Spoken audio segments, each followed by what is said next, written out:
Assalomu alaykum. Anglayotganinglar tarixiy tazkira asar İdiqut o'g'lonlari Mo'yitlar jamiyati. Avtori Ömercan Sidiq. Mahmud Mo'yiti. Davomi. Xo'janiyaz hoji Qarshahar kirishdan ilgari Majunning askarlari Qarshaharni tashlab, kechalab Bag'rash ko'lini yoqlab Turponga qochgan bo'lsa-mu, Liu Shixudin Qarshahargacha bo'lgan oraliqda xalq ommasi chajon tikib, fidoyilarni qizg'in qarshi oldi. Qarshi alg'uchlarning orasida Uyg'ur, Mo'ng'ul, Xuyzullarning mo'tavarlarimi bor edi. Fidoyilar Qarshaharga kirganda Majung yinga askar bo'lib Turponga qechib ketgan Xuyzullarning oil tabobatlari Xo'janiyaz hoji bizga ziyon yetkazadigan bo'ldi deb andish qilib, uylarini tashlab Uyg'ur qo'shnilarining uyiga kirib olgan. Xuyzu fuqarolarmi bir xil qo'rqinch ichida qolgan ekan. Xo'janiyaz hoji bilan Mahmud Sijang bu ahvolni bilgandan keyin qo'l ostidagi harbiy boshliqlarga va fidoyi askarlarga fuqarolarning qaysi millat bo'lishidan qat'iy nazar ularni bo'zak qilmaslik bo'libmi xuyzularga yomon ko'zda qaramaslik fuqarolarning narsasiga qo'l tekkizmaslik to'g'risida buyruq tushirdi va ko'chalarga e'lon chopladi. Shundoq bo'lsa-mu, ba'zi fidoyilar egisi tashlab qochgan hovlilarga kirib, kiyim-kechak, uy saramjonlarini ilib olgan. Yana ba'zilari hovlida bog'liqliq turgan quyruqi kesik otlarni Majonyanning askarlarining iti deb ilib olgan. Bu otlar aslida Majonyanning askarlarining iti bo'lsa-mu, lekin Majonyanning askar boshliqlari urushga yaramaydigan qeri va manqa otlarni fuqarolarga setivatgan ekan. Bundaq ishlar tekshirilib, hamma narsa o'z egalariga qaytarib berildi. Bundaq ishlarning yana avjilib ketishining oldini olish uchun Mahmud Sijang o'zi mas'ul bo'lib, darhol odam ajratib, uyma-uy yurib, fuqarolarning narsa keraklarini ilib olganlarni aniqlab chiqdi.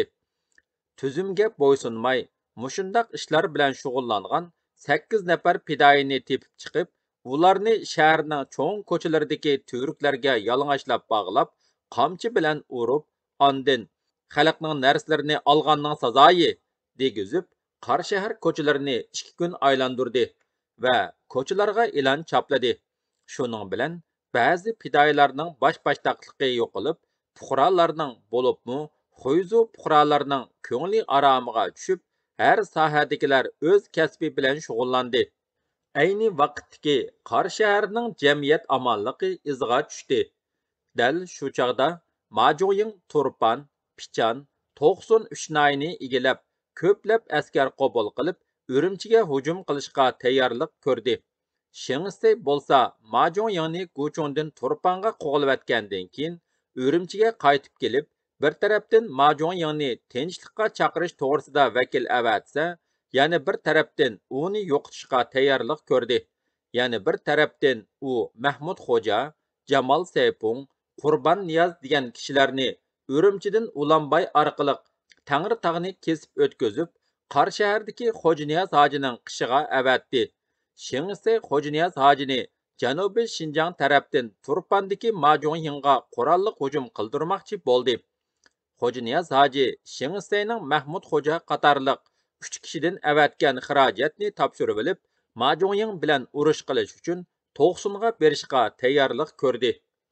1933-yili 7-oyning o'ttirlari tayyorlikni bitirgandan keyin Xo'janiyaz hoji Qarshaharda qilib, Mahmud Mo'yti bir qism fidoyilarni boshlab To'qsunga mangdi. Fidoyilar bilan Qarshaharga billa borgan shoyarlik Hoji Alam Axun, Kuchaliq Mahfuz Vanglarning odam soni cheklik bo'lish bilan miltiq, o'q dorilarning tayini yo'q edi.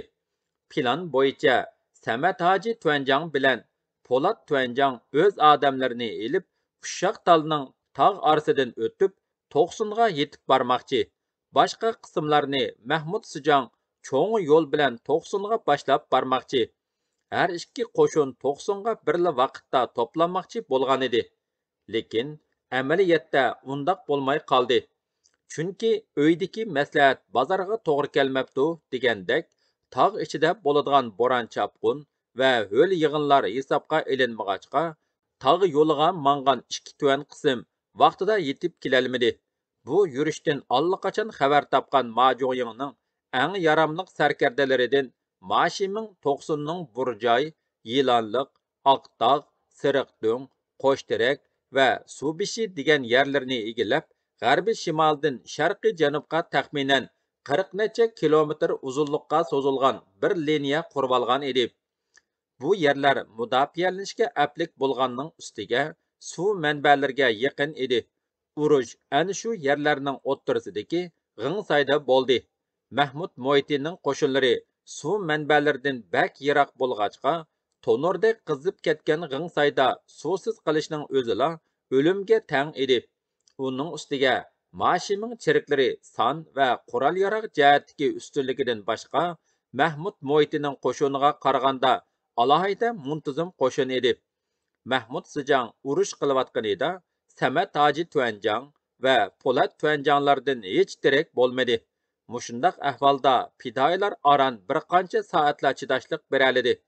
Ularni hammadan bak qiynagan narsa ussizlik bo'ldi. Fidoyilarning hammasi To'qsunning suv beshida suv ichib olgancha edi. Hech qaysida biror suv qachisi yo'q edi. Majuying askarlarining bir qismi fidoyilarning orqasidan qo'g'lasa, yana bir qismi g'arb tarafdan aylanib kelib, Ayg'ir buloqqa o'tadigan yo'lni to'sib oldi. Fidoyilarning bir qismi har bir tog' edirlarga kirganda chechilib, ba'zi tuyuq yo'llarda to'silib qolgan bo'lsa-mu, asosiy qismi Mahmud Sijangning qo'mondonligida Majuying askarlari bilan ilishib, Qarshahar tarafga o'tib ketdi. Düşman askarlari fidoyilarni Ayg'ir buloqicha qo'g'lab keldi. Fidoyilar suv bor yerga kelgandan keyin Mahmud Sijang ko'p qism fidoyilarni Qarshahарға yo'lga silib o'tib, 50 tek odam bilan Majuying askarlarining oldini to'sib, ularni Ayg'ir buloqdan zodi o'tkazmadi.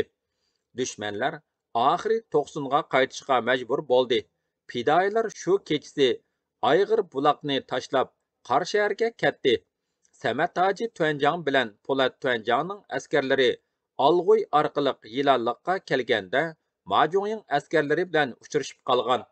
Ular xili qattiq ilishgan bo'lsa-mu, kuchi oz bo'lganlikdan tang kelolmay, kayniga chekinib, fidoyilar Qarshahарға yetib borganning 3-kuni Qarshahарға qaytib keldi. Ayg'ir buloq tog'lari ichida nurg'unlagan fidoyilarning jasadi qoldi. Fidoyilar Qarshahарға kelib 2 haftadan keyin Majuyingning 2 tuvan otliq askarimi To'qsundan Qarshahарға keldi. Bu chog'da Xo'janiyaz hoji Korilda edi. Fidoyilar dushman bilan urushmay, Qarshaharni ularga tashlab berib, Korla bosh agimga berib o'rinlashdi. Chunki Qarshaharda ular bilan urush qilish imkoniyati yo'q edi. Fidoyilarga To'qsundan chekinib Qarshaharga kelguncha dam olish fursati bo'lmadi. Uning ustiga To'qsunning suv beshida chechilib ketgan fidoyilarning bir qismi texi yetib kelolmagan edi. Majuyingning askarlari Qarshaharga kelgandan keyin Majuyingmo Turpandan Qarshaharga kelib 3 kun turdi. U o'zining qaysar qaramliqda danqi chiqqan yosh sarkardasi Ma Fuyuanga o'z ta'sir doirasini Janubiy Shinjonggacha kengaytirish to'g'risida buyruq tushirib, Turpanga qaytib ketdi. Ma Fuyuan tayyorliqlarini puturib, top, zambarak va ig'ir yenik pulemyotlar bilan qurollangan 2000 dak askari bilan bosh agimga hujum qildi. Bosh agimda bir kun qattiq urush bo'ldi. Bu urushda Mahmud Sijangga o'q tekkan bo'lsa-mu, lekin u yaralanmadi. Chunki yiroqdan etilgan, yerib qolgan o'q Mahmud Sijangning chopinini teshib o'tib, qo'rsqining ustiga choplashib qolgan edi. Buning bilan Mahmud Mo'ytining fidoyilar orasidagi hurmati, ta'siri texmo o'sib, uning boturligi, qahramonligi, qo'rqimsizligi bosh qo'mondon bo'lishiga qaramay, har qandaq urushda fidoyilarni boshlab, eng oldida hujumga o'tadiganligidek, o'limdan qo'rqmaydigan, qo'l ostidagi askarlarni o'z bolasidek asraydigan oliyjanob fazilatlari tillarda doston bo'ldi.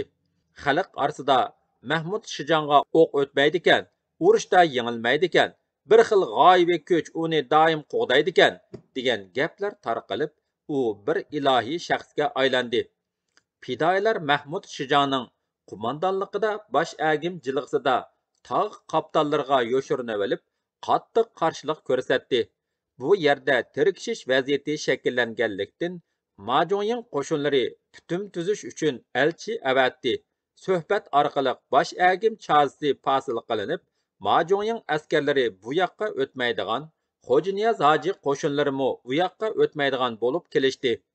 Putumga asosan Xo'janiyaz hoji, Mahmud Mo'ytilar 10 necha margan yigitni bosh agim chazisini saqlashga qoldirib, Kuchaga yo'l oldi.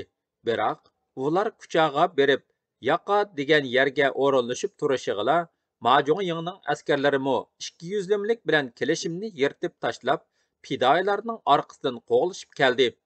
Majoying qo'shinlari Qora shahardan Kuchaga kelguncha bosh agimni saqlashga qolgan 10 necha margan yo'l bo'yi partizanlik urushi ilib berib, tog' jirolar, mahalla ko'ylarda dushmanga zarba berib, Majoyingning askarlarini xili tamtaratgan. Mahmud Shijong askarlarining jangovar, farosatlik, qo'rqimsiz ekanligini Majoying askarlariga ko'rsatib qo'ygan edi. Mahmud Shijong Majoying qismlari bilan yaqida bir kun urushgandan keyin Aqsuning Jam degan yeriga berib o'rinlashdi.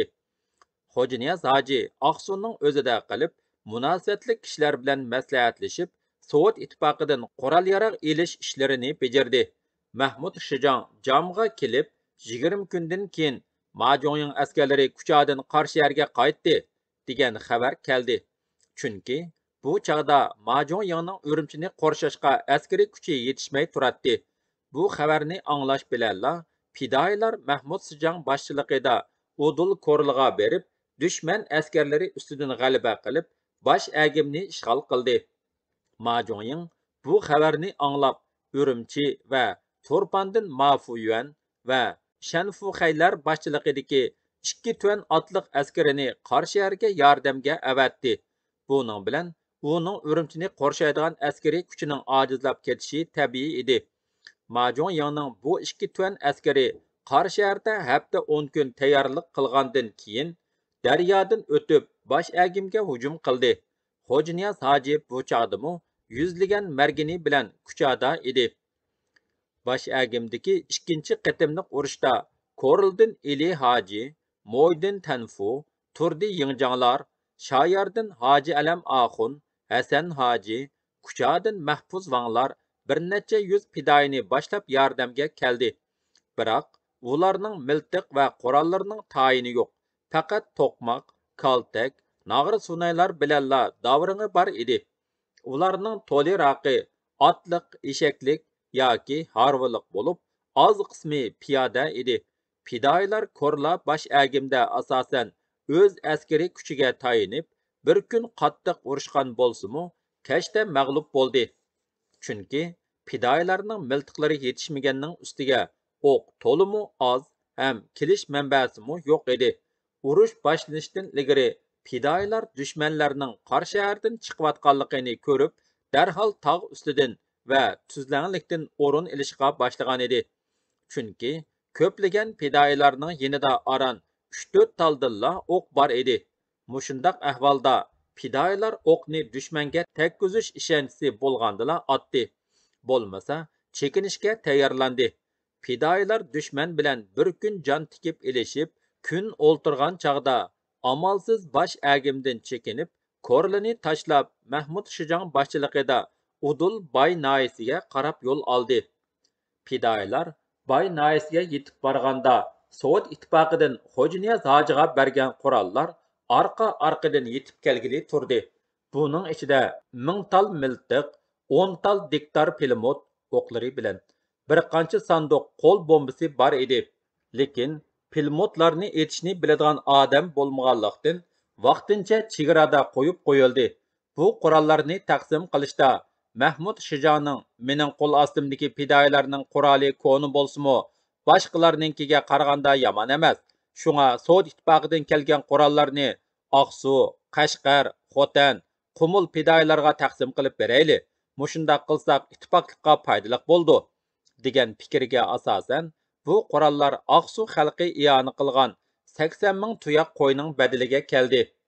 Uning ustiga Aqsudagi Bay Shijong Ismoil Bay bu qurollarni ilib kelishda ko'p kuch chiqardi deb qaralib, Bay Shijanның fidoyilariga 460 tal miltiq taqsim qilindi. Qashqardan kelgan Hamudjan Lüyjang fidoyilariga 150 tal, Xotandan kelgan fidoyilarga 100 tal miltiq taqsim qilindi. Qolgan miltiqning bir qismi Qumuldan kelganlarga, Xo'janiyaz hojining muhofizatchilariga va boshqalarga taqsim qilindi.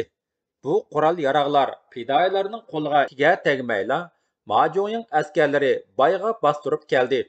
Fidoyilar Mahmud Shijonning boshchiligida bayning sharqiy tarafida ularni to'sdi.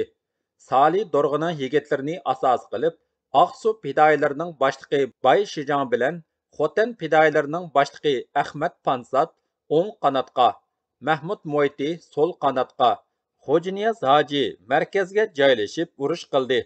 Majoying qo'shinining oldida Maksim Pilmot o'rnatilgan Beronovik mashina bo'lib, ular shu mashinaning yordami bilan o'tgan bir kunlik urushda ustunlikni egallab olgan edi. Fidoyilar mudofaa qilg'ach, urusha qora yulg'unga chekindi.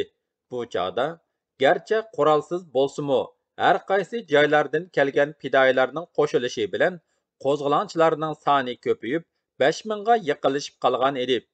Urush jiddiy davomlashib, fidoyilar ustunlik qozonay deb qolganda, Bay Shijonga dushman o'qi tegib qazo topdi.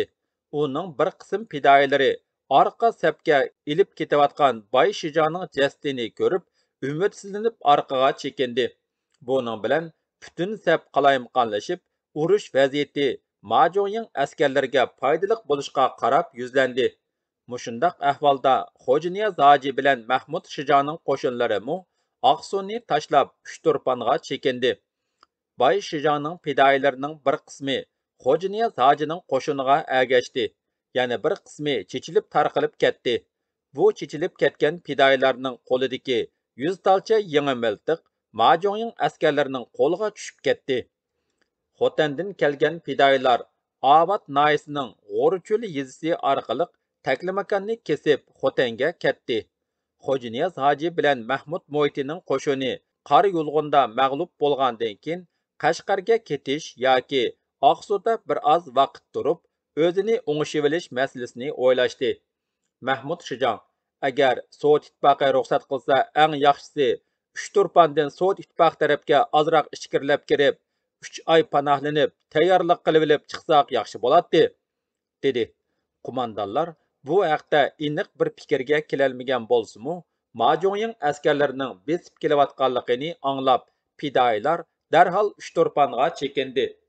Dushman askarlarimi so'ngdishibla Uchturponga kelyotdi. Hammasi Mahmud Shijonning fikrini ma'qul ko'rgan taqdirdami, Sovet ittifoqining buningga ma'qul bo'lishi notayin edi. Uning ustiga Sovet ittifoqi bilan aloqalashishning imkoniyatimi yo'q edi. Shunga fidoyilar 1933-yili 12 oyda aldirash tinash qaqshal yo'li bilan Qashqar tarafga yurib ketdi. Davomi bor.